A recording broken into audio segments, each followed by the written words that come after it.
welcome back to me talking about my version of the Marauders in podcast form with Emma and Zoe. Zoe, come here. Zoe will not be entering the frame. Come on, Zoe. Come on. She just looked up at the camera. She was like, what? I can't. What do you mean? I can't hear you guys. What? She's ridiculous. But yeah, if you are wondering why I sneeze at any point during this, it's because of her. So that's kind of nice.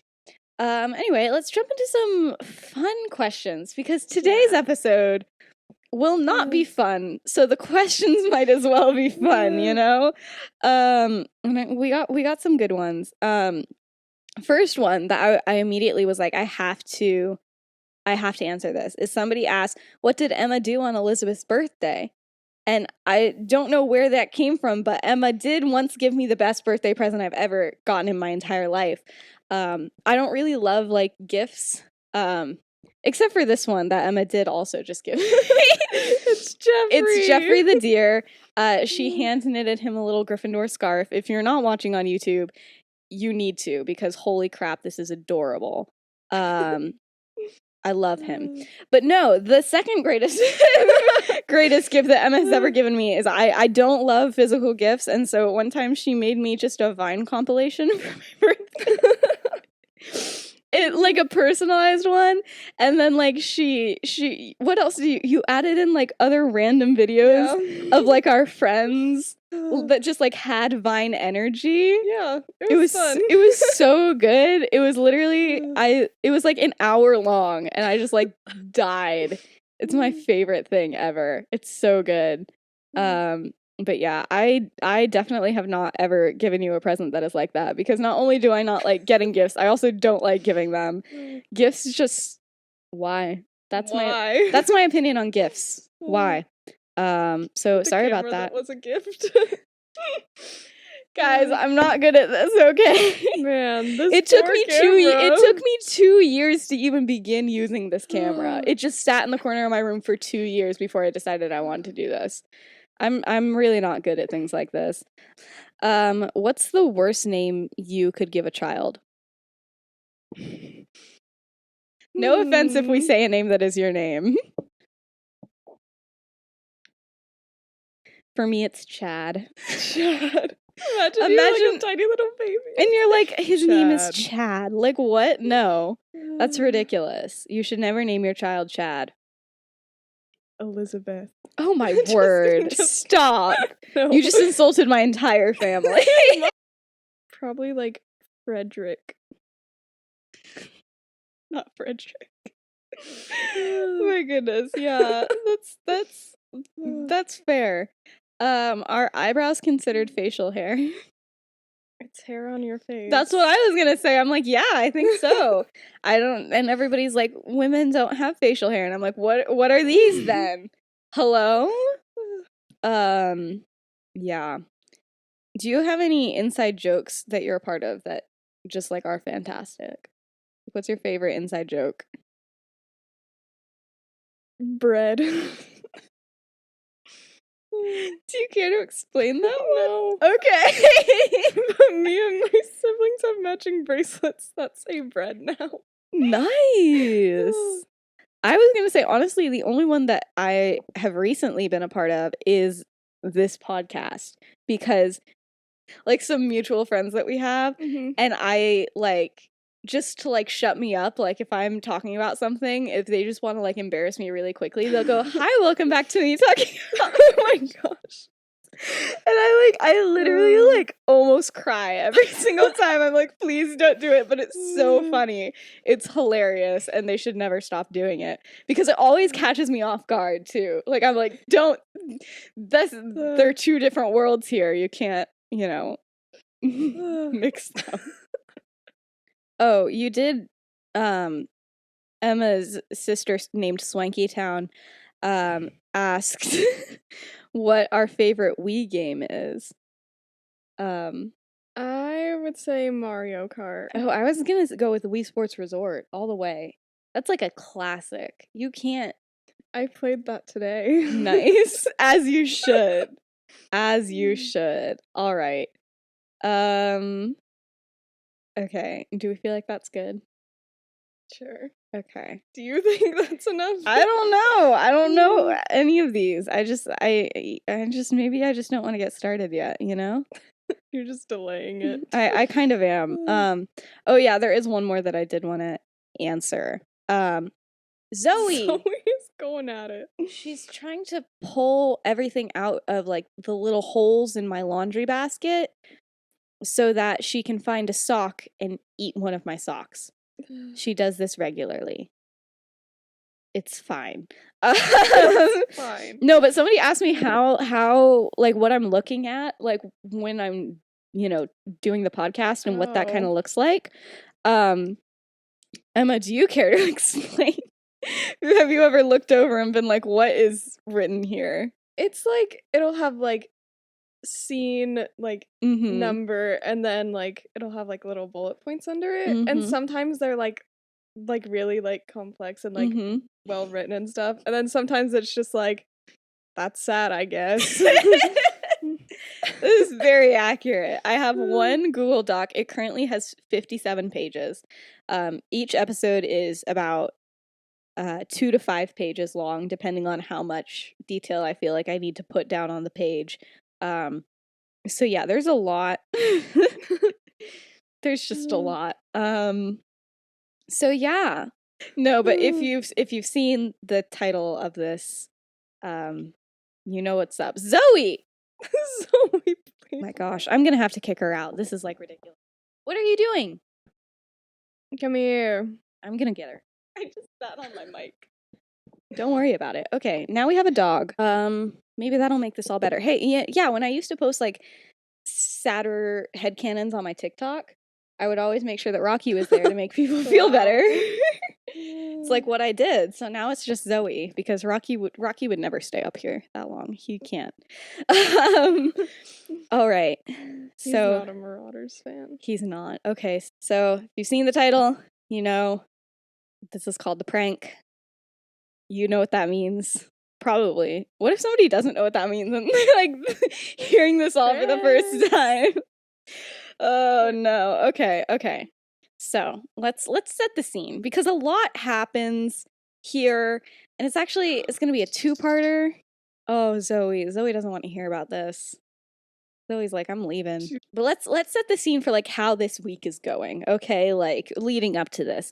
So James and Sirius, and mostly just them, honestly, are like really going at it with the Slytherins, like fighting all the time, and they're very clearly the instigators. And actually it gets so bad that they basically get put on like common room arrest. Like they don't like leave the common room. They basically like have to just stay there and just go to classes and everything like that. And once classes are done, they just have to be in the common room. And also, straight up, their wands get taken away outside of classes as well, because they keep on hexing every single person they see. And it's like not good.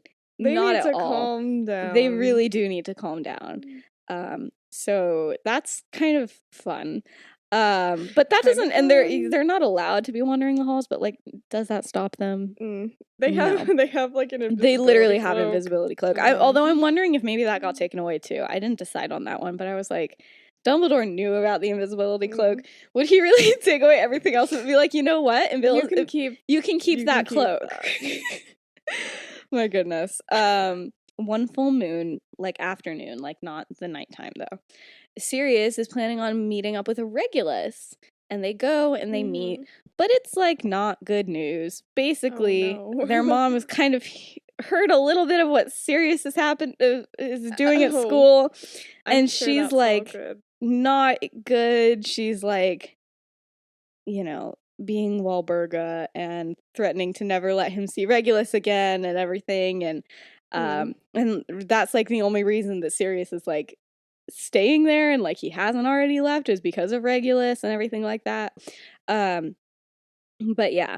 But Regulus is like, Sirius is like, okay, this is ridiculous, and Regulus is like, yeah, but also maybe you should stop doing this. And then Sirius gets all angry at him, and it's like angsty. It's not great. It's like the first real fight that they've had in a while. It's not fun. Blah blah blah. And now we kind of jump into some stuff.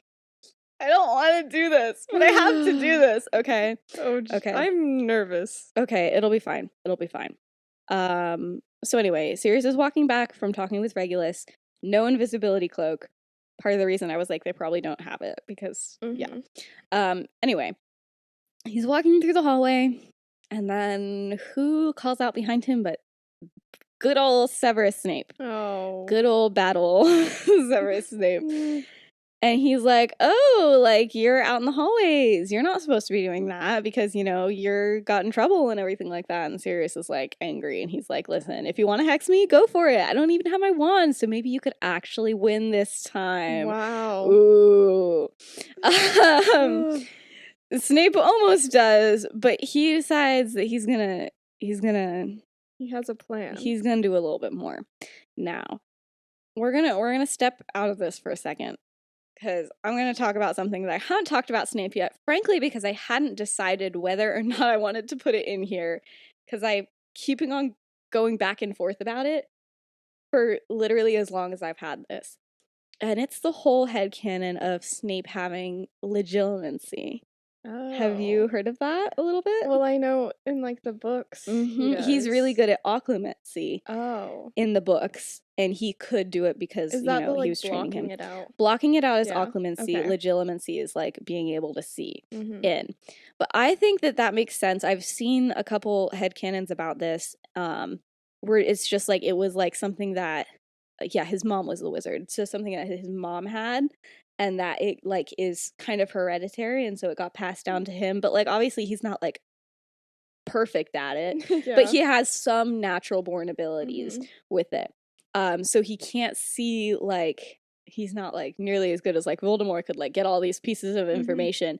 But he can kind of see if you're, like, angry and thinking about something, he can kind of know and infer kind of what you would be thinking about. Like, if it's, like a overwhelming thought, if it's an overwhelming thought, he can kind of figure out what it is. So, yeah. And I keep on being like, oh, do I want that? Do I not want that? And then I was like, yeah, let's do it. Let's do it. So yeah. So, okay. We're going back into it. So that's what Snape does here, because he can tell that Sirius is really angry and that he might be able to figure out something if Sirius is very angry. So he does. He says something like, wow, can't imagine what it must be like to be the most hated member of your entire family. And Sirius is like, wow, fun conversation starters. Conversation starters with Severus Snape. My goodness. No, but Sirius is obviously like, okay, what did you just say? And he's like, I mean, like, being disliked is fine, but, like, every single member of your family really, truly hates you, don't they? I mean, even Regulus talks about how much he hates you and everything, like, in the Slytherin common room and everything like that. Which, is that true? No.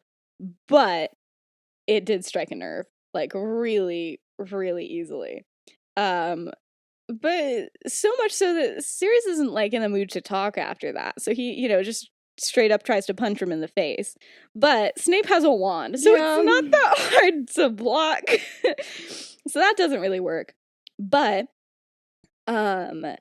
he wants to figure out, the whole thing about the tree that's still been, like, on his mind, like, where they were going and everything.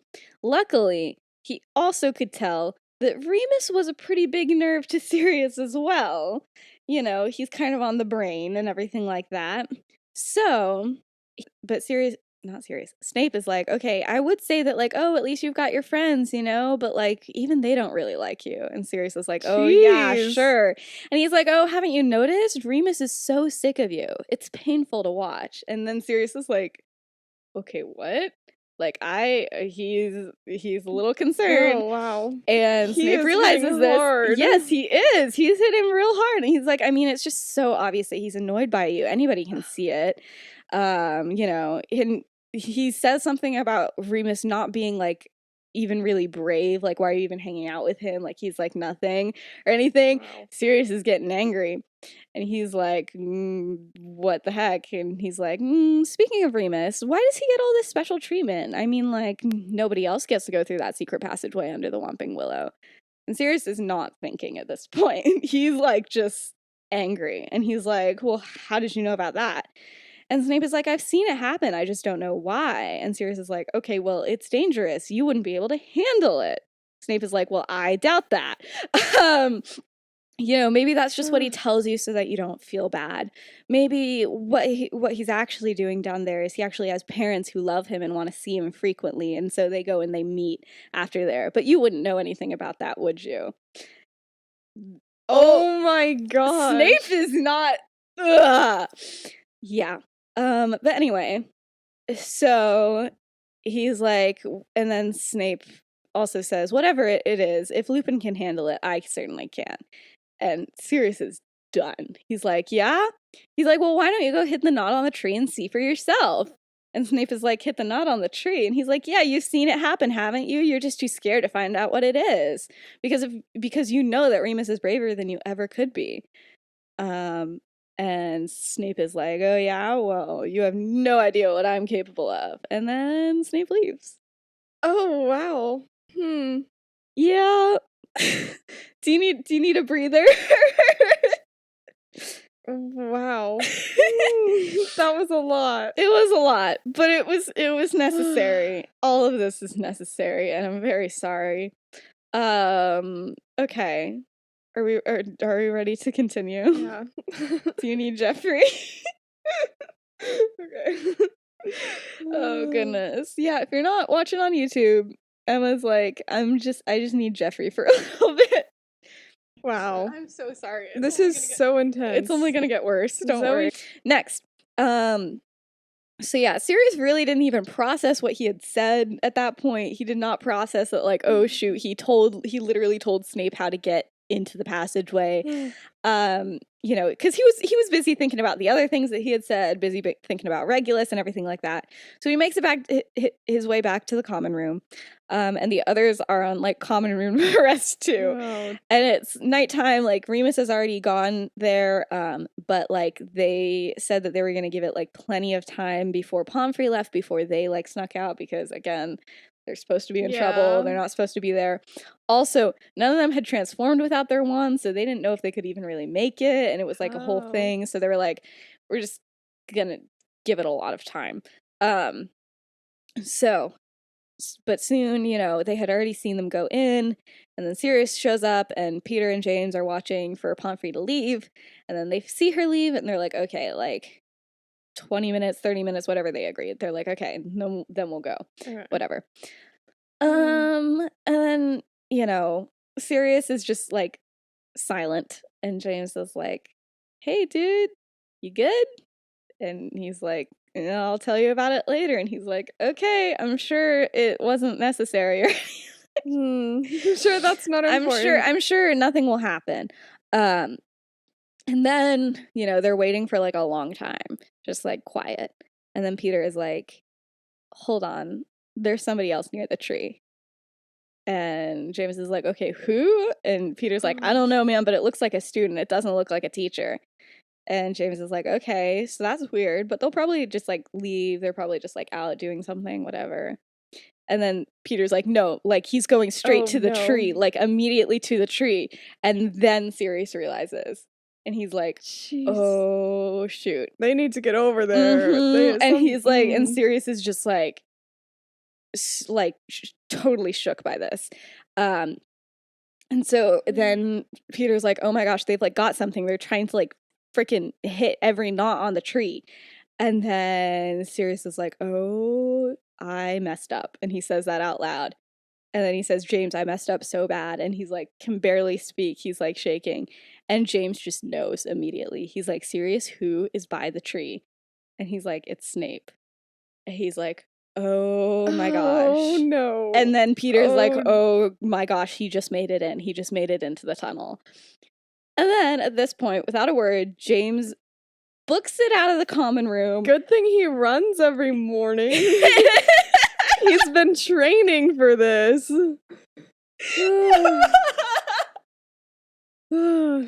Facts though, but he didn't train this fast though. So he straight up transforms wandless for the first time mid-running just so he can run faster. And does somebody see him? Does somebody think that Jeffrey's returned yet again? It's possible. Anyway. Jeez. Back to our regularly scheduled programming. Sirius is like straight up having a panic attack. Like, this man can't move. He's like can't think. He's just frozen by realizing what he's done. But Peter, on the other hand, is absolutely losing his mind. And he's like, Sirius, we have to go. Like, we have to go. Like, you need to transform, and I'll transform. I'll ride on your back, and like, we'll book it down there, and we'll be there. Like, we gotta go. But Sirius is not ready to go. He can't do that. And he's like fully panicking. He can't do anything. And then Peter finally realizes, he's like, okay, this isn't gonna work. So he decides that what he's gonna do is he's like yelling up the stairs at people in the dorms, and he's like, somebody has to come down and go get McGonagall and Dumbledore and probably Madame Pomfrey, like right now. And our Queen Dorcas does. Yes, and then other people Dorcas. are like downstairs, and they're like, people are coming down and like, what is happening and everything like that. But Marlene stays with Peter, trying to comfort Sirius, trying to get him to say something, anything. Like, they're all just trying to figure out what is happening. And Peter's like losing his mind, but he's like, I can't do anything. What am I going to transform into? A rat? Yeah. Like, I'm not sure that will help you run faster. Yeah, it's like, yeah, that's not going to work. So he just stays there for a second. Okay, so now we're going to James. So he's running, he's a runner, he's a track star, but once he gets to the tree, he can't run as a stag anymore because just the tunnel is just like not made for a giant beast running through it. So, you know, he transforms back, and he also doesn't know how far along Snape is, so he's like kind of nervous that like he's already made it or something like that, but he's just running down the tunnel and like yelling at Snape to stop, like, just stop it, bro. Oh my gosh. You know? Wow. It's so... Oh my I'm goodness. stressed. I know, it's so stressful. But yeah. But Snape doesn't hear him at first, but then when he does, Snape is like, you know what? I'm ready to fight. Oh, I thought he was gonna like go faster. No. Oh, he's ready for a fight, dude. And as soon as he sees James, he's like, here's a stinging hex.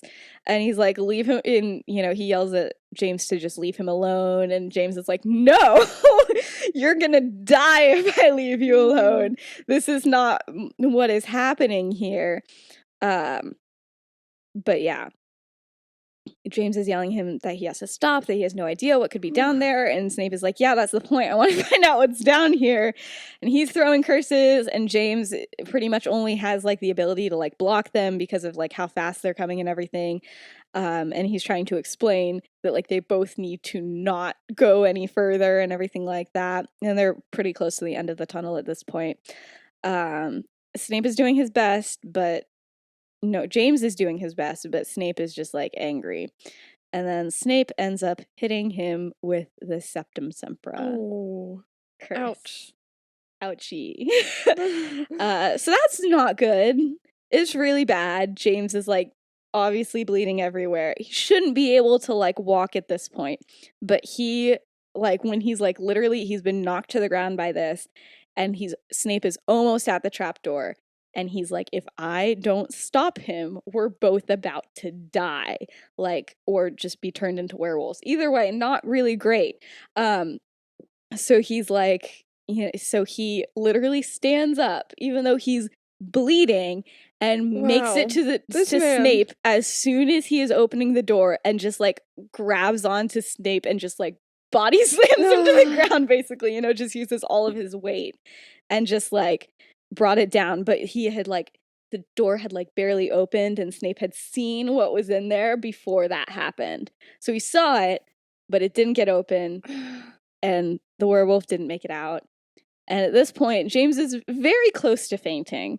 But right before he does, he hears Snape be like, I can't believe I just saw that. I can't believe that was Remus, wasn't it? And James is like, congratulations, Snivellus. You found out he's a werewolf. And then he faints. Oh my gosh. Oh. I've had this in my brain for way too long. Can you tell? Wow. I don't even know what to say. That was a lot. Yeah, it's still gonna be a lot. It's not gonna stop being a lot for this whole episode. I'm so and then sorry. Snape's in the tunnel with the bleeding, with James just on top. I know, he was covered in blood, and there's a werewolf on the other side of that door. Yeah. What do you do in that situation exactly? I think what he did there is he was just there in shock for a little bit. But anyway, we're gonna go back to Peter for just a second. So basically, while James was doing all of that, Peter, McGonagall was the first to make it into the common room, and in front of anybody who happened to be there, he said, "James and Snape are in the tunnel," and that's all he said. And McGonagall was like, "Oh no." And so she's like, "Marlene, you go take Sirius to my office and you try to get him to calm down. Everybody else, go to sleep." Nobody did. Yeah. But she and Peter, are booking it. And then eventually they're met by Dumbledore and Pomfrey, and they're all running down to the tree. But all of those Gryffindors who happen to be awake are looking, and they see this happening. This is not it's not great. Fun. But all they see is just them go down into the tree, but they don't know if they made it or anything like that. So they have this huge protection spell that Dumbledore had made over them while they're all going down, and they can't really hear anything, and they're worried, but they're also, we don't hear anything, so that can't be bad. But yeah, when they get to the end, you just see Snape with James bloody, and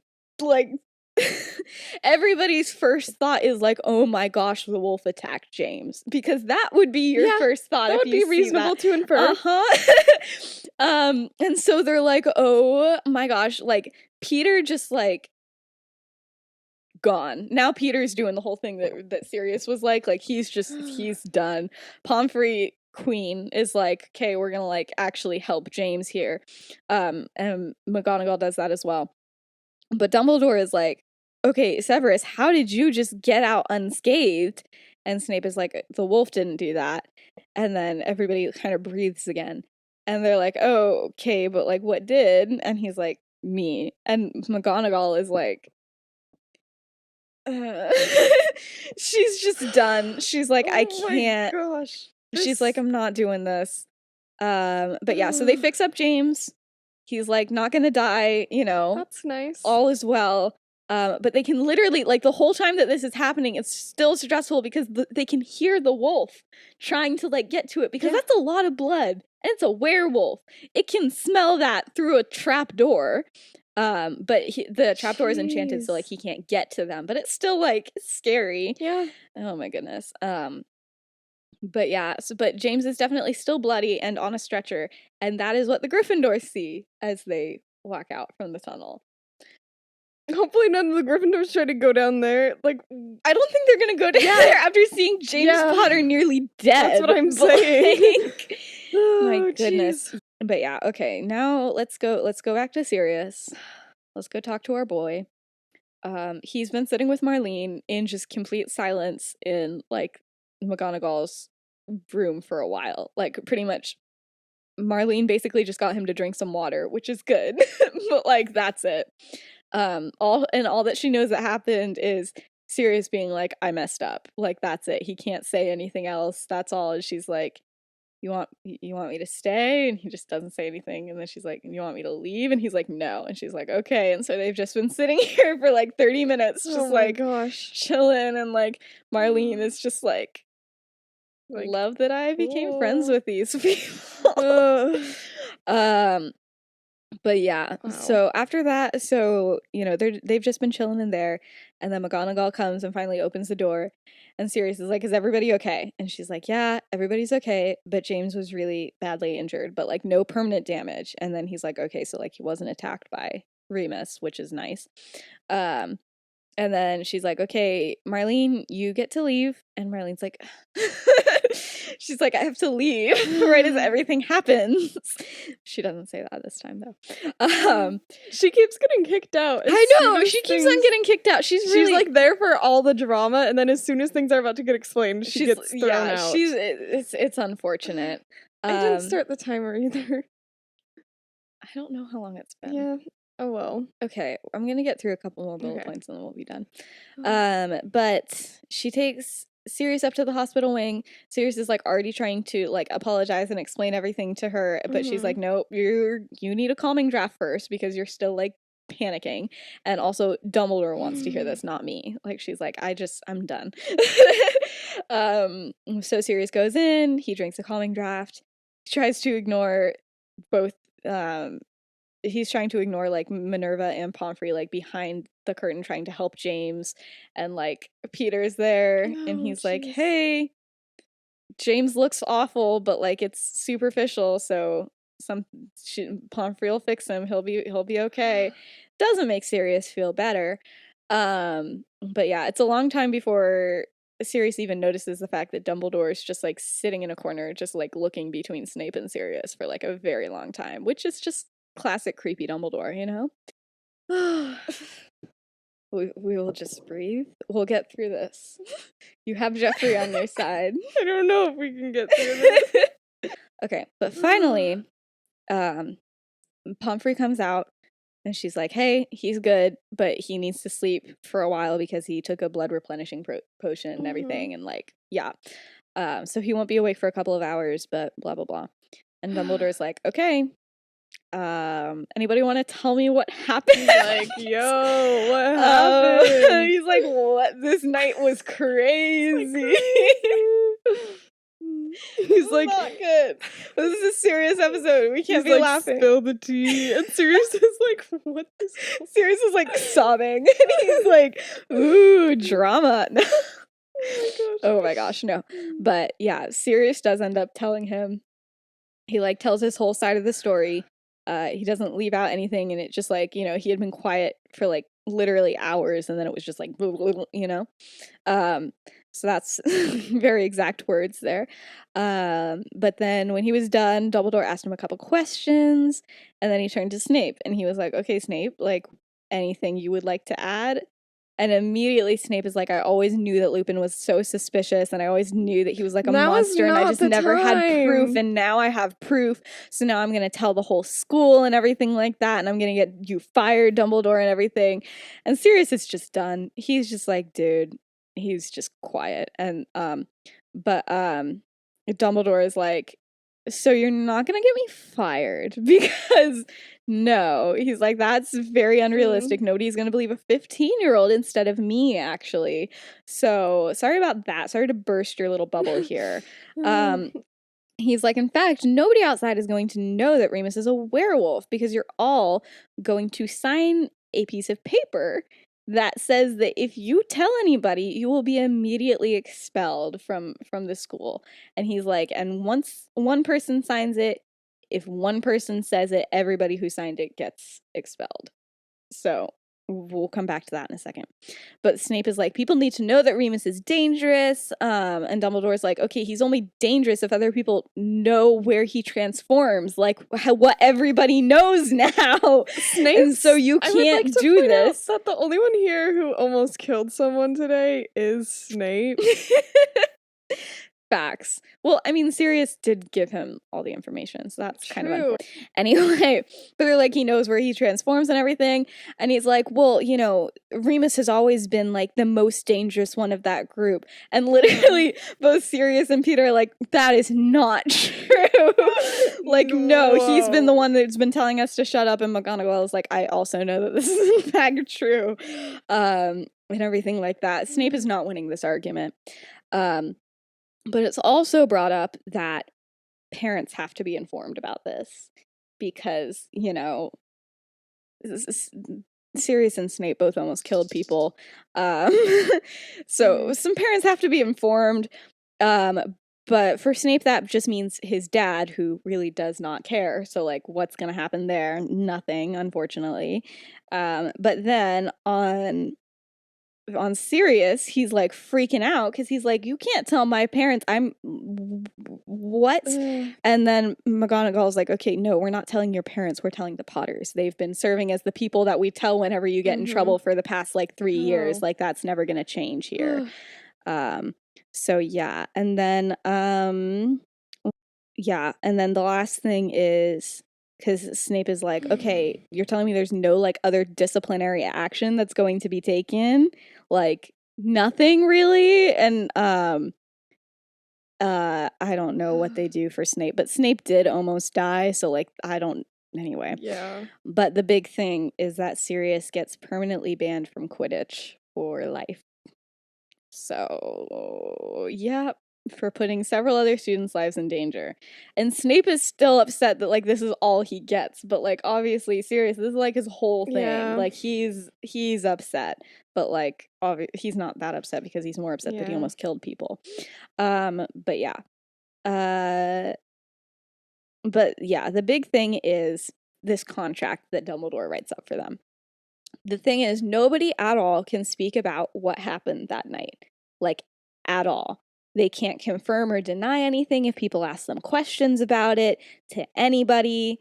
And if one of them breaks it, then they all get expelled.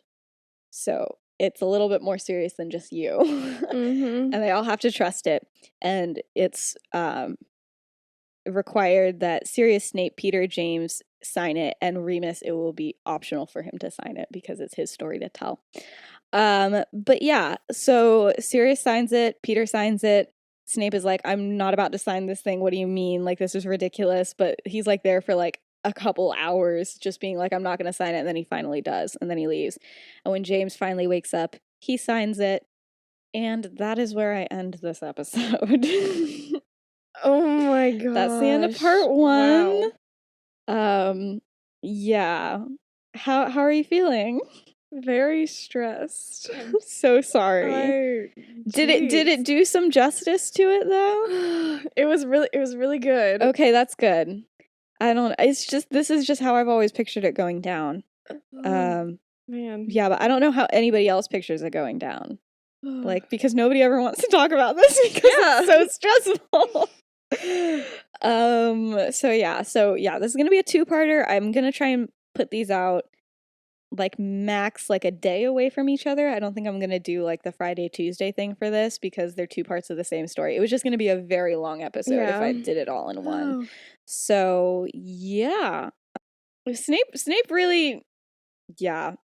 I am glad that I'm doing, because I don't know, I kind of had 2 versions of how this went down because I was like, does Snape have this legitimacy thing or does he not? And I'm really glad that it's this one, not only for this, but it does keep on coming back later, and it'll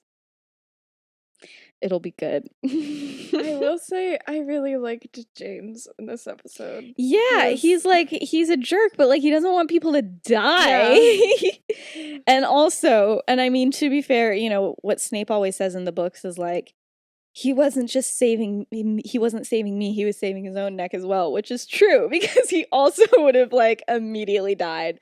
But yeah, it'll be interesting. But yeah, the other thing is like, they're not allowed to talk about it, but like, how much does the school know? That's the other interesting thing. All of like Gryffindor saw. I know. Well, not all of Gryffindor, just whoever happened to be awake, you know? I'm pretty sure they'll tell people, yeah. But yeah, that was always the most interesting thing to me because I'm like, obviously nobody was allowed to talk about this, but in the books, when Lily brings it up, she like oddly knows a lot about what happened that night, you know? And so I just always found that was weird. So that's kind of the explanation I'll give for that. Once they've like grown up and stuff. But it was like when it was in a flashback when she was talking to Snape, like she was like, "Oh, last week when he was in the tunnel with you," and I was like, "How do you know this much, girl? Like, what the what?" Marlene didn't actually leave; she just like hid in the room.